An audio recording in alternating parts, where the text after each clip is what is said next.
Welcome to the Federal Forecasters Conference. It's great to be back with y'all in person.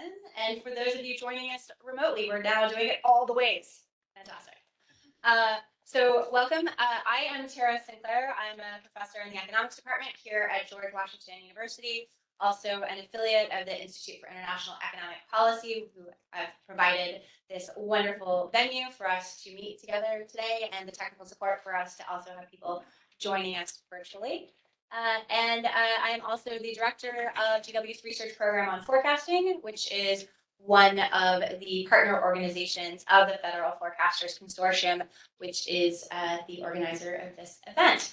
I am stepping in today for Greg Wan, who had a family emergency. He is the director of our consortium board, our leader extraordinaire, and he is deeply missed, and our thoughts are with him and his family today. But he did send me his opening remarks and asked me to read them on his behalf. So that's how we will kick off today. I will read some opening remarks, and just to kind of give you an overview of the day. So we've got our morning session this morning, so we'll have the opening remarks and welcome. Then we've got a couple of award announcements. I'm very excited to see the forecasting conference or contest come back and see who won those awards. And then we're going to do a retrospective of Professor Fred Hughes, who passed away this past February and was a very active member of the Federal Forecasters Consortium. And then we'll take a break. Then there's coffee and cookies in the back. And then we'll have our plenary speakers and panel discussion. And then just a reminder that the lunch will be on your own. And there's restaurant recommendations on the last page of the program, which you can either get from, there's printed copies, there's also a QR code if you want to get it on your phone, or you probably got 5,000 emails with the same program link from me or the forecasting program. You can get it from there as well. So with all of that preliminary stuff taken care of, let me go ahead and read Greg's welcoming remarks on his behalf. So welcome to the 24th Federal Forecasters Conference, our first in-person conference in 5 years. The Federal Forecasters Consortium, like many of you, I'm sure, has looked forward to this day for a long time. And I think you'll agree that the quality of this year's conference is well worth the wait. We really have an outstanding lineup in store for you, starting with a superb morning panel. And thinking about opening remarks for the conference, I kept coming back to the two core themes of virtually all economic ideas: cycles and equilibrium. Economic systems are never static. They're constantly transitioning from one state to another, and often these transitions are induced by external shocks. From the perspective of a short-run cycle, if you will, the Federal Forecasters Conference, like all facets of society, was deeply affected by the COVID pandemic. 3 years ago, the board was preparing for its 2020 conference, only dimly aware of increasing reports of a new respiratory disease with much higher rates of severe illness and mortality. When the pandemic forced the closure of businesses and schools, the consortium adapted to the new equilibrium by hosting its first virtual conference. I cannot emphasize enough that for a small organization such as ours, this was no easy feat. And I'll just put in my own introduction here that it was thanks to many people who are here in this room who made that possible to transition so quickly and be able to move to an online format. I look back at that conference with a lot of pride and much appreciation for the hard work of the FFC board. In many ways, the 2021 conference was one of our best ever. Because it was virtual, we drew a large number of speakers and attendees from outside the Washington, D.C. area, including many international participants. And now, as I mentioned, the cycle has come almost full circle, and we are once again able to meet in person, albeit with new restrictions and conditions that accompany the new equilibrium state. But there's also a longer-term cycle that we celebrate today, the cycle of the birth of an organization, its maturation, the remembrance of its leaders, and looking forward to the future. This year, we have established the Deborah Gerald Founders Award in recognition of one of the founders of the Federal Forecasters Consortium and its leaders for many years. You will hear more about Deborah in a little bit, but I hope that she would be proud of the work of the current board in carrying through her vision and her dedication to serving the community of government and academic economic forecasting professionals. We are all here because of the vision and passion of Deborah Gerald. We are also gathered here today to honor one of our most esteemed members, a colleague and friend to many here, Professor Fred Hughes, and to share our memories of Fred and his life and career. I'm reluctant to call out specific people for fear of leaving out important contributors, but I really have to mention a few specific people from the board. First, Andy Rocher from the International Review Service, who was in charge of contacting our afternoon session speakers, so many of you have had emails from Andy, and leading the board members to organize the session topics and scheduling. And Brian Sloboda from the Department of Labor, who organized the forecasting contest. And I know all of you, like me, are anxious to hear the results. And then Kyle Hood from the Bureau of Economic Analysis, who contributed in all facets of the conference planning, but in particular oversaw the creation of the conference posters and artwork. So if you saw our awesome posters outside, thanks to Kyle for organizing that. And Neil Erickson from the Federal Reserve, Maria Hussein from the Bureau of Labor Statistics, Andrew Martinez from the Department of Treasury, and Ann Morse from the Census Bureau, who will all be speaking at various points throughout the conference. And then there's me, who also steps in and does things like this. The conference schedule is listed on your program. And so after the opening remarks and the retrospective for Fred Joutz, we will have a break at around 10, followed by the plenary session. And ultimately, I would like to thank all of you for your attendance and for your support of the Federal Forecasters Conference. We as a community are responsible for the continued success of this conference. In turn, I would like to ask all of you, if you appreciate the opportunity to hear from your colleagues and share your ideas with peers from all over the world, please take a moment to thank the members of the board. Better still, consider volunteering to serve on the board and helping to shape its future. Finally, we would not be here together today if it weren't for our friends at George Washington University and the Institute for International Economic Policy, who have graciously provided the venue for today's conference.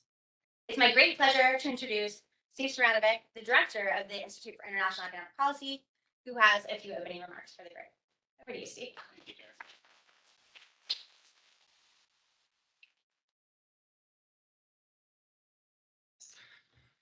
Well, good morning, good afternoon, or good evening, depending on where or when you're watching this.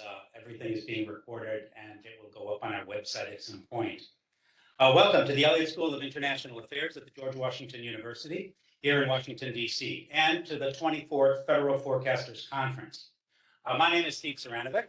I'm a professor in the economics department here at GW, and I'm the director of the Institute for International Economic Policy, or IIEP as we like to call it. I also direct the university's Global Bachelor's Program, an exciting study abroad program for undergraduate students. I'm delighted to welcome you to a stellar lineup of speakers and discussants to learn more about the theme of the 24th Federal Forecasters Conference, nowcasting. This is an extremely important topic because it's one of many attempts to use big data in a useful way. As I tell my eager freshman economics students, it's important to learn quantitative skills because the systems we use today are generating far more data than anyone knows what to do with. And if you can learn how to harness that data and open up windows to knowledge that had otherwise remained hidden, you'll be a very valuable member of society. Nowcasting is just one example of researchers tapping into the vast data and squeezing out useful information in a timely way. In a moment, I'll turn the podium over, but I do want to take a few minutes to thank IIEP and its executive circle of supporters for helping make today's conference possible. To our IIE staff for their support of the conference.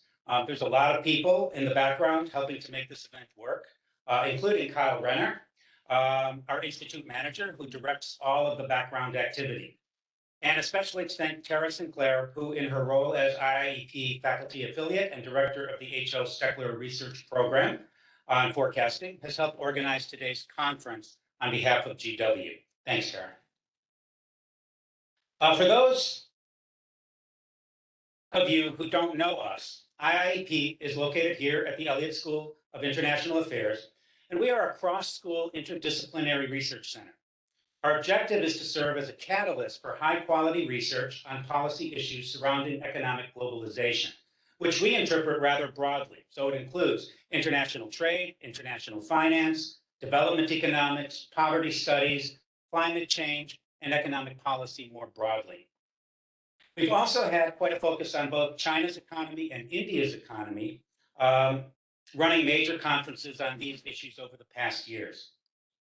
Over the last 2 years, we've been very busy here at IIEP with over 175 events that you can find on our website. We have a number of upcoming events, which I'm not going to mention now, but you can find them on our website at iiep.gwu.edu. Also, a recording of all of our older events can be found on our YouTube channel at IIEPGW. Now, one other objective of today's event here today is to honor our late colleague, Fred Hughes. Fred arrived at GW in a flurry of hiring in 1988 that included myself, Professor Mike Moore, John Keating, and Fred, of course. For the first decade or so, the economics department was located on the 6th floor of Funger Hall, and Fred's office initially was right next to the elevators and a few offices down from mine. As a result, I chatted regularly with Fred in those early days as we arrived and departed from campus. He and I were both new parents at the time, and I can recall sharing many stories about the joys and headaches of kids. Fred and I were both also suggested by our colleague Bob Trost to be consultants at the Department of Energy. For both of us, that was a great way to learn about the federal government and to put a little bit more money in our pockets for our young families. Probably, though, my most vivid memory of Fred is not any specific incident or event, but rather his loud, booming voice, especially when he was excited about something or irritated about something. I can remember Fred was irritated often about the ways things worked in the world, especially about bureaucracy. So his voice continues to resonate with me still today. One thing I never did forecast was his way too early departure from this world. I'm sorry to say that I lost touch with Fred in recent years. I didn't know that he was sick, and so it came as a real shock when I heard the news. I'm going to miss Fred, but I'm sure his voice will come back to me often during times of irritation. I'm going to pass the podium over. Thanks very much.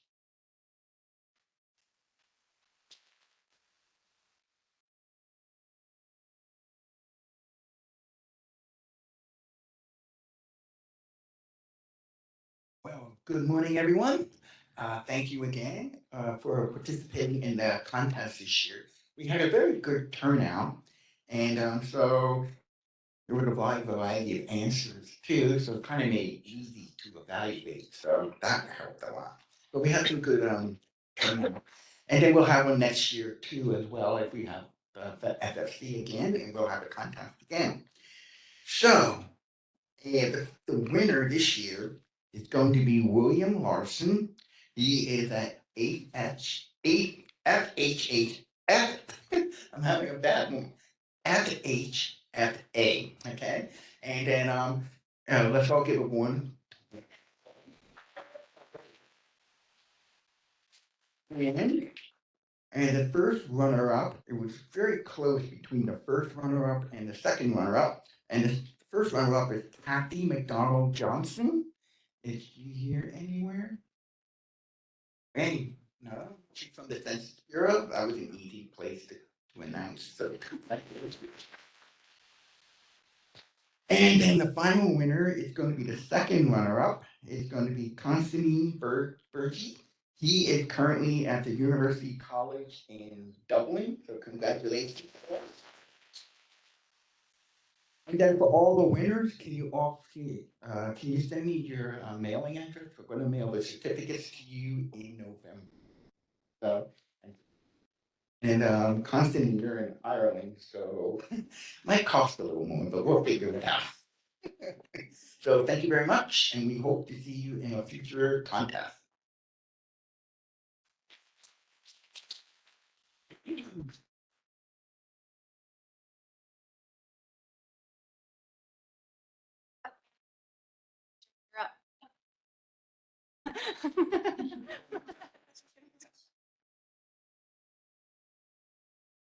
I was getting some. Oh, okay.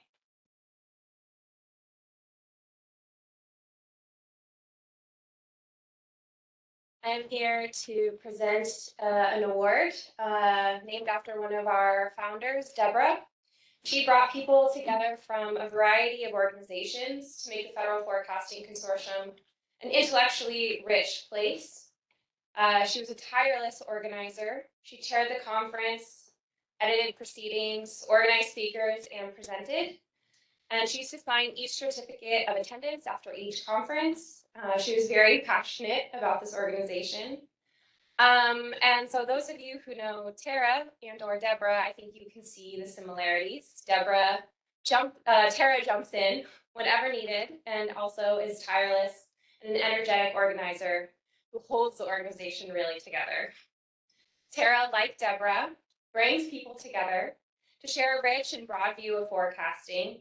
Not only an energetic organizer, she's also an intuitive leader and often steps back to let other people really shine. She actively creates a space for other members to nurture their own talents. She helps us be the best people and forecasters that we can be. She cultivates experiments and helps us to try new things. And the FFC is definitely a better organization because of Tara and her dedication. So we have some flowers we'd like to present to you in honor of all of your work. Thank you.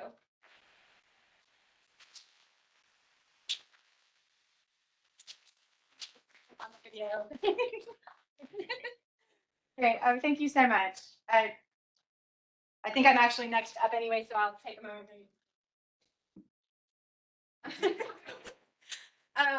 Yeah, so I had not heard of Deborah before. And one of the things that we did in this past board exercise was we actually spent some time going back and looking at the history of the FFC. And it just makes me so proud to be a part of this organization. It's always been an organization that's been focused on public service, development, encouragement, and growth for others. And forecasting has always been obviously a key theme, but it hasn't been the only focus of this organization. And it's just amazing to be a part of something that melds together my passion for economic forecasting and what I do is something that's really an important public service with the opportunity to work with a great group of people and get to spend time with them and learn and grow with them. So thank you all so much. All right, so now I will turn it over to our discussion of our beloved colleague Fred Hughes. Great. So for those of you who didn't know Fred, this is my personal favorite picture of Fred because it's with the two of us together. And this was actually at a previous event where we were honoring our beloved co-author and colleague, Herman Steckler, which Fred and I worked together very much at Fred's prodding and effort to make it happen. The naming of the research program on forecasting in the economics department after Fred Joutz, after Herman Steckler.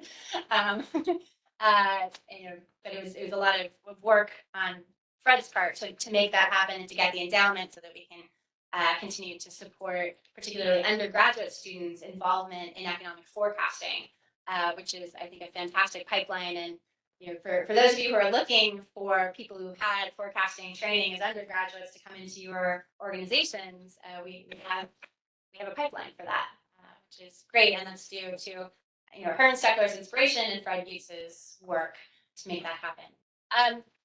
So just a quick story on how I even came into forecasting in the first place. So I did my PhD in time series econometrics, and I was very interested in modeling of data, but I had pretty clear aversion to forecasting throughout graduate school. And I was like, oh, I want to understand economic environments. Forecasting is too hard, right? I don't want to do that. And I would tell that, I told that people on the job market. But then I arrived at GW and settled in, and Fred Joutz came to my office and he brought the old paper forms for the survey of professional forecasters that's run by the Philadelphia Fed and dropped them on my desk. And he's like, "You're going to contribute to this math." And he also said, "You're going to be the co-director of our research program on forecasting." And I was scared and intimidated, but he took this upon himself as an opportunity to mentor me and to lead me in that way. And what really inspired me to take that on was a public general interest talk that he did, that he invited me to. It was held at the library up in Bethesda. And he walked into the room to a bunch of people who perhaps had very little knowledge or even interest in economic statistics. I don't even know how they ended up in that room. They were a very diverse crowd who were just sitting there kind of staring at him. But he managed to both communicate clearly why it was important and why it was interesting, and also just like basically have contagious enthusiasm for the data, the numbers, and what they meant and how they were impacting individuals' lives, even though he was talking at the macroeconomic level. And I walked out of that room and I said, I want to be like that. And that was Fred Hughes for me. But he's a lot more. So a few facts about Fred. For those of you who particularly didn't know him, but maybe some of these facts are things that even those of you who did know him didn't know. So he passed away in February, and it was prostate cancer. And his PhD in economics is from the University of Washington. So he and I took similar paths in the sense that where we went to grad school and where we wanted to work, we wanted to have the same name in them. So I was at Washington University in St. Louis. He was at the University of Washington.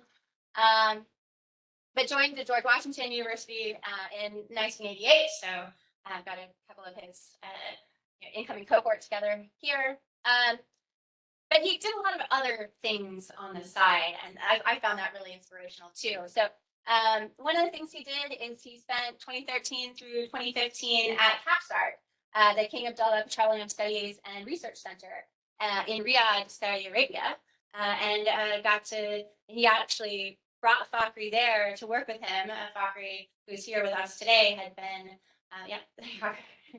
had been, I believe, a Fulbright scholar here in the economics department working with Fred.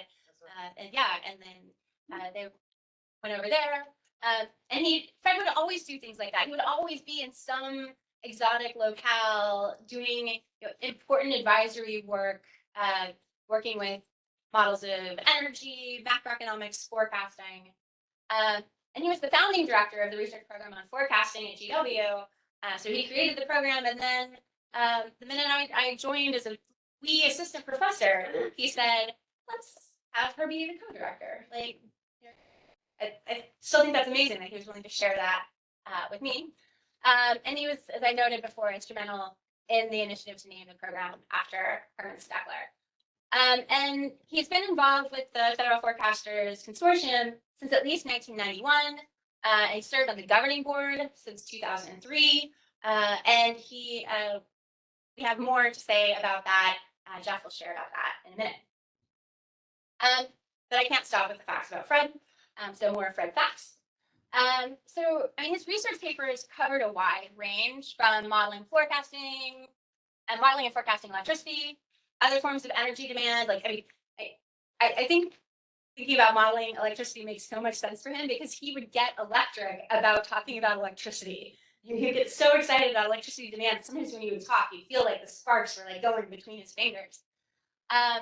He was an associate editor for Energy Economics, International Journal of Forecasting. And he's touched so many different agencies in the US and around the world with his advice and economic modeling and forecasting. But he was also kind, funny, intellectually curious, and he was just incredibly caring. And also, we must note, he could get distracted by any interesting thing. He'll get lost in deep thoughts, he'll lose track of time, and almost always his keys. So I was specifically asked by several board members to explain Fred's connection with benchmark forecasts. So when he contributed to the survey of professional forecasters at the Philly Fed, and he also contributed to the European survey of professional forecasters as well, he would list himself as Fred Joutz benchmark forecasts. And it was because of that, because he considered the forecasts he was producing to be standard benchmark forecasts, that his email address at GW was bmark@gwu.edu. And so bmark was for benchmark. But so I think this is something that really connects in with our themes for the conference today, which is we're going to be talking this afternoon in the special session about simple versus complex models. And one of the things that I think is great about Fred is that he valued both. He produced benchmark forecasts where he tried to use the simplest forecasting models as possible to give a benchmark to compare other forecasts against. But in other cases, he would complain against too simple of models when they were inappropriate. So one of his key insights themes like this showed up in many of his papers. I just grabbed one that had a lot of citations.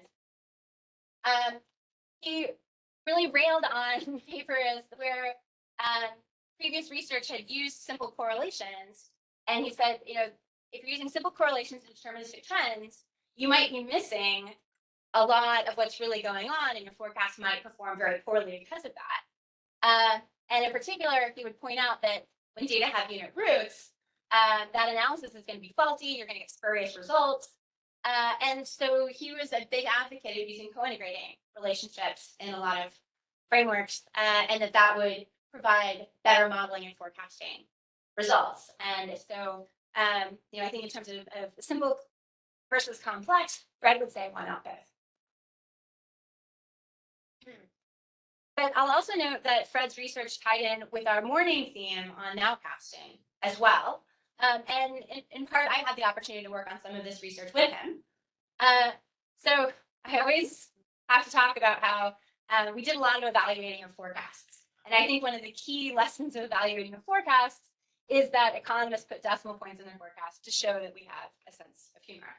I think that's basically the true lesson of evaluating forecasts. But in one paper where we evaluated the forecasts of the Federal Reserve, and so we're evaluating the quantitative forecasts of the Federal Reserve staff, and we asked this question of, can the Fed predict the state of the economy? And the short answer, no, they cannot. And so we wrote that up in an economics letters paper along with Herman Steckler. And I'll note that the way this paper came about was because Fred Hughes's office was right next door to me. And I heard him and Herman yelling, not in an angry way, but just in a passionate way, as they would do, about this research question. And they were really arguing the different sides of this question and how to model and explain the results from the data that they had. And and again, I kind of jumped in and said, okay, well, why not some of both here? Because what we found in the end, when we dug into the data, is that the Fed can nowcast the state of data, but they can't predict it. So we leaned into what they can't do in the title. But in terms of thinking about connecting to nowcasting, we did find that there's a clear difference between nowcasting versus forecasting, and so that's really what we found in this paper, is that the Fed knows the state of the economy for the current quarter, but cannot predict it one quarter ahead. So as I noted, I really see Fred Joutz as really fitting into the afternoon theme of being both simple and complex. He would produce those simple benchmark forecasts, but at the same time, he would call out models that were overly simplistic and deterministic and wanted to add more realistic modeling to improve estimates and forecasts. And he also, he was big heart, deep thoughts, right? So you might, sometimes people might have thought that he was simple because he could just so deeply love, but that also made him very complex at the same time. He was incredibly intellectually curious. Everything was interesting to him, and he knew something about all sorts of obscure things. Incredibly kind and giving, and goofy and generous. So I will just end there with a few more pictures of Fred at past events.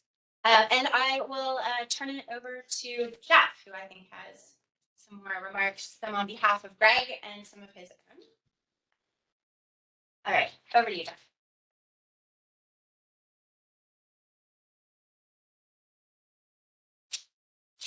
My name is Jeff Bussey, statistician with the U.S. Geological Survey. Past chairman of the Federal Forecasters, and I'm a current board member. As Tara mentioned earlier, I have the privilege of reading remarks from Greg Wan, who is our current chair of forecasters. And every time you hear I and his remarks, think Greg. On behalf of the Federal Forecasters Consortium, I want to speak to Fred's long association with our organization and the role that he had in its development and growth. Fred's involvement with the Federal Forecasters Consortium began over 30 years ago. First, as a contributor on topics ranging from forecasting farmland prices to the demand for energy, to disability benefit projections. Then later as a reviewer, together with other various colleagues, reading scores of papers and making selections for the conference Best Paper Awards. However, Fred was more than just an academic theorist. He also showed his applied forecasting prowess as the 1995 winner of the forecasting contest, where he defeated a slew of competitors to capture the top prize. Among the eclectic mix of questions that year, the U.S. unemployment rate, the bank prime rate, the cash price of hard wheat, and the number of games played in the World Series. Over time, Fred's work with the FFC expanded. I first met Fred in the early 2000s. By then, he was on the FFC governing board and assumed an active involvement in the conference. In addition to reviewing the conference papers, he organized the afternoon speaker sessions, introduced the plenary session speakers, led an interactive exercise in modeling and forecasting, and still found the time to prepare and present his own original research. He also frequently served as chairperson for afternoon sessions, including last year at the 2021 conference where he chaired the surveys and sentiment analysis session. Fred will be remembered by the many, many people who have organized, presented, and attended the Federal Forecasters Conference. As a first-rate and kind-hearted scholar who was always there with positive feedback, encouragement, and a wonderful sense of humor. Federal Forecasters Consortium thanks you, Fred, for your tremendous contributions to our organization and promises to build on the legacy that you have established. Now I've got a couple memories of my own to share that really left a lasting impression on me. I remember one conference, Fred flew in from a conference late. Then the next morning, he showed up to the Federal Forecasters Conference and did what he committed to. He was giving remarks at 9 a.m. the following morning and stayed all day. And contributed to the conference.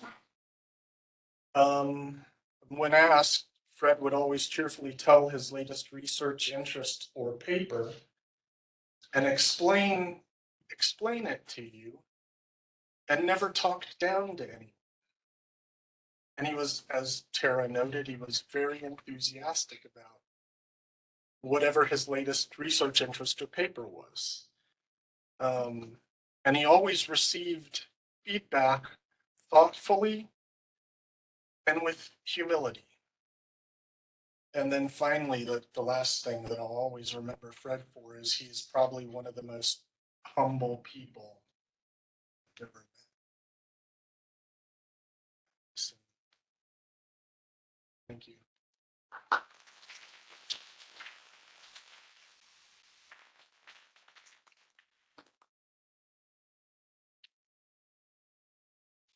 We have a few minutes that we wanted to dedicate to in case anybody had anything to share. Prakash, we have microphones. Where are my microphones? Or I think yeah. So you want to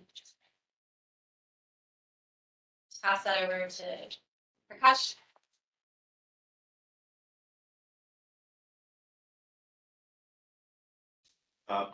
Thanks, Sarah. If I was do an imitation of Fred, I would be searching for my notes right now, but I have them. Just wanted to add a few words. I'm Prakash Pandani from the IMF. To me, Fred was the kind of person when you ran into him, you thought, oh, I should be hanging out more with this guy than with the bozos I'm spending time with right now. So I always felt like he just exuded so much warmth and optimism, as all of you have said, even though at any given time he was having some trouble fight with some bureaucracy somewhere, either at his home institution or in some exotic country which was not giving him a visa on time so that he could go there. At any given time, he had either lost his keys or his credit card. And he had spent the whole night trying to work out some equation in some complicated model. So despite all of this going on at any given moment, when you ran into him, he was always happy to see you, happy to hear what you had to say, and totally interested in what you did. My wife, Gail, and I had the pleasure of working with Fred on one paper. Fred and I finally decided we would work on something together. We made a conscious decision because I had had a history of scooping him on work that he was doing. Despite that, as I said, he was never irritated with me, but he did point out to me that I had scooped him on 3 or 4 occasions, and he wanted to preempt that by sitting down with me and planning a project together. So we did that, and my wife joined us on that project, and we have very fond memories of working with Fred on that, even though there were times when I'm sure all his co-authors have wanted to tap him on the side of the head and say, Fred, focus, we got to get this back. Journal. So but this was a paper in which we looked at how diversified countries were in their oil and gas supplies. You know, how many suppliers were they getting their oil and gas from? We did this for US and European countries. And it was actually Fred's idea to take our indices and say we should adjust them for the political risk that countries are facing because of the problems they may have with their suppliers. So it was actually, I think that made the paper interesting, and it's getting a lot of sites right now because of all the problems in Germany and Russia and so on. So I was happy to see the other day that it's among its most cited papers, but I think what made it successful was his idea that political risk was a big part of why countries may not be truly diversified, even though on paper it may seem that they were. I think it's a sign of how much a person is missed that even as I was writing these remarks, I was thinking, oh, Fred's going to chuckle at this. And I keep having conversations with him, and I keep thinking he was going to show up. So, Fred, I'll miss you very much.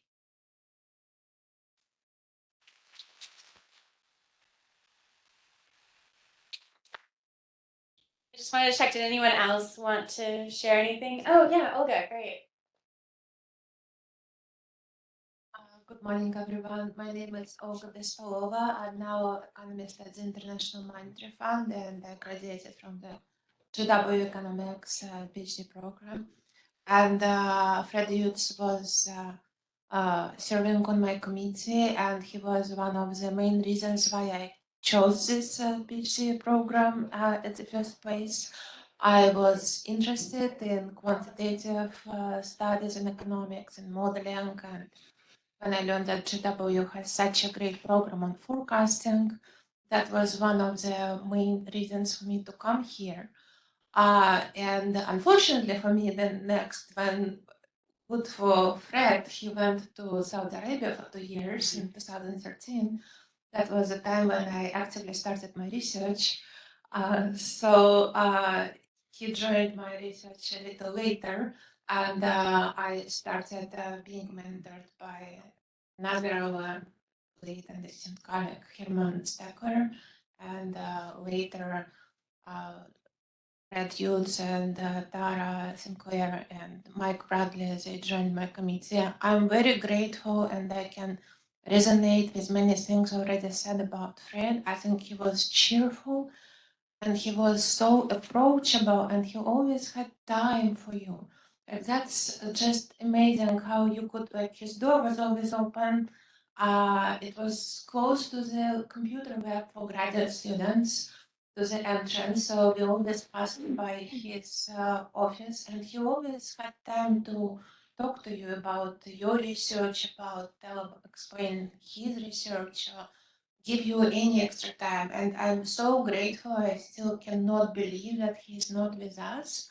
I think that there's so many papers that he wrote, and which we probably will continue to apply the models he established. He will still live in our memories and in our research. I think he was also surprisingly with all his contributions to the forecasting and to the macroeconomics and energy economics.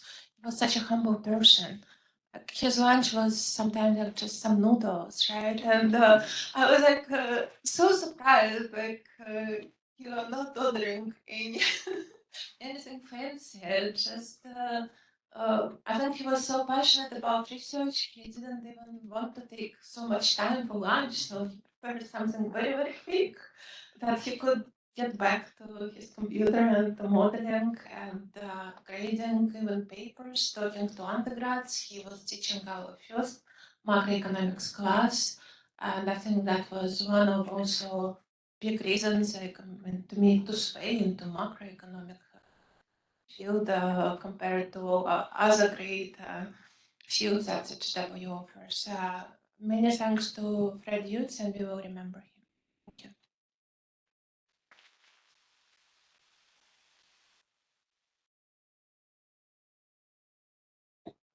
Good morning. Thank you, Tara, for organizing this and remembering Fred. Actually, my journey with Fred started in 2012 when I joined GW for my postdoctoral study. And we worked together. He was so passionate on building econometric models, not only for US, but also other countries like my country, Azerbaijan.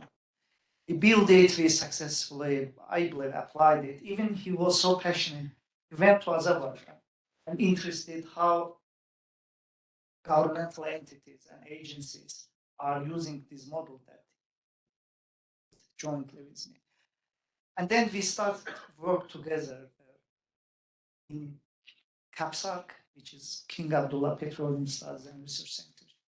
Once back in the day, I received a call from him saying that he has something that I have to join him. That's what he said. Deborah, what's that? He said that yeah, we will have very good job together. This again modeling, but now for Saudi Arabia.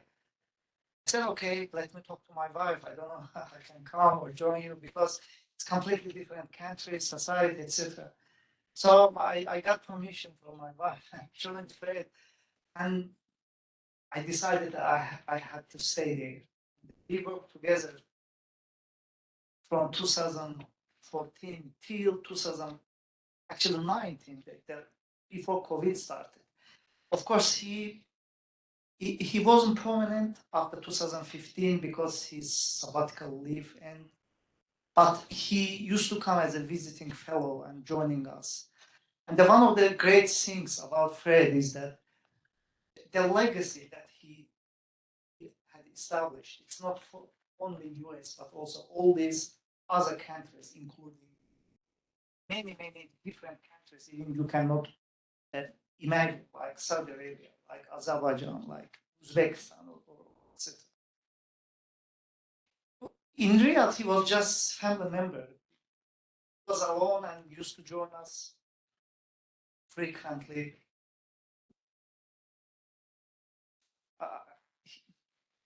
He was actually great, not only as a brilliant colleague, but also good friend, and the person who can listen to you, although you are talking something is zero signal to him.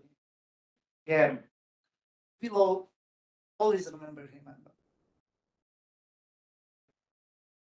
thank you very much for what he has done, not only for me, but PhD students and the others and colleagues.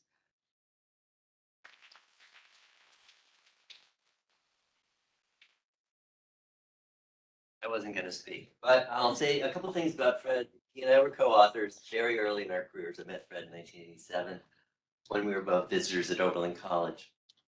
And as most of you know, co-authors play different roles in different settings. For me, Fred played two key roles as a co-author. First, he calmed me down because I am prone to get very upset and anxious when things don't work out. And Fred was my Xanax. And I think you can just picture him being very calm and helping us proceed. The other role that Fred played was he was my tool man. When I didn't understand how to do something technically, I always went to Fred. And this was even beyond papers that we wrote.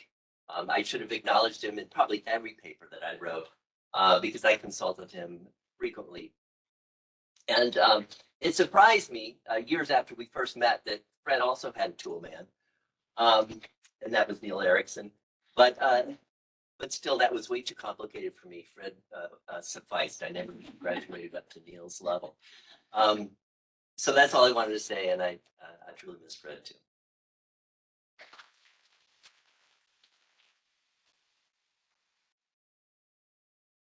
All right, anyone? Off this has been wonderful. Thank you so much for sharing your stories, and